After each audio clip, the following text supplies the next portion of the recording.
y'all in Cleveland already have Amari Cooper, who, for my money, is one of the most underrated receivers in the NFL. And then you, this offseason, trade for Jerry Jeudy.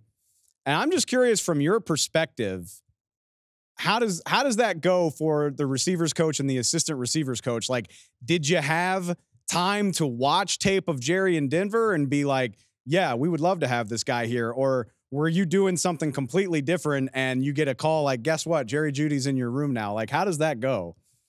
Yeah, no, I mean, he was definitely on our radar and somebody that we've watched, and got to explore his tape and the things that he was doing in Denver. And Jerry's an exciting player to watch. I mean, he's dynamic, and when we got word that we traded for him, you just can't help but be excited to add that kind of a weapon to the room. On top of that, he's since we've communicated with him been awesome and very excited. So I think he has a great element to the room, both on the field and off the field. So we're excited. But yeah, he was somebody who we watched tape on, and when we found out that we traded for him, you can't help but be excited about it. So, for anybody listening or watching that's not aware, Callie is a football trailblazer. You were the first female coach hired to a Division I coaching staff in college football at Dartmouth.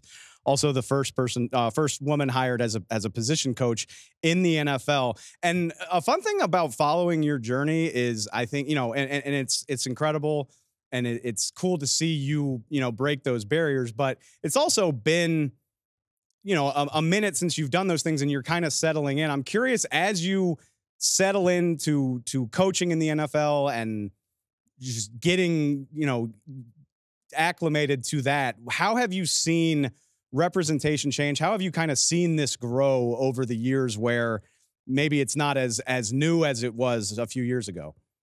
Yeah, no, it's a great question. I remember when I got hired at Dartmouth, we didn't really know that I was the first. I think in my mind, even I had assumed that there had been another woman who had coached in Division I, and so that actually kind of lit a fire in me. It can't have been 2018 and we haven't had a female coach at the college ranks. We got to get to work. We have to get more representation. The work that the NFL was doing with the women's forum at the time was getting more women involved in the NFL. And I just felt like, especially in that year at Dartmouth, what can I do to encourage other college coaches to take this on and to see the value in adding women? And Coach Stevens was a massive pioneer in that as well, in finding ways to talk to his colleagues, even in the Ivy League. And the Ivy League, since 2018, has hired the most women in coaching positions. There's been women at Princeton. It's been really cool to see that part too. And then for the representation part, I think Sam Rappaport and the crew at the NFL has done a phenomenal job with the NFL Women's Careers in Football Forum that takes place usually at Combine, aside from the COVID years, and that has helped grow this thing significantly. So you're not just talking about women in coaching; you're talking about women in scouting, women in operations, women in equipment, women in video, all of these different facets. There's been a hard push and an emphasis to create a pathway where these women get in front of decision makers, NFL decision makers, to increase their opportunity to develop connections and develop that relationship to ultimately get these positions. So I would say in the last 5 to 7 years, it's been overwhelming in such a positive way how much representation has increased and the message that it's really sending to say like women they belong in this, they're involved in this, they're part of organizations who are seeing their value and continuing to hire women and create that representation. Like we said, the grind starts here. I mean, it's already less than 2 weeks, and it doesn't really stop until football season's over. I guess maybe you get a couple weeks in July, but once this thing gets going in April, it kind of snowballs. So I'm just obviously a phenomenal season in Cleveland last year. What are you looking forward to the most about this next year with the Browns in general, but also the Cleveland receiver room as well?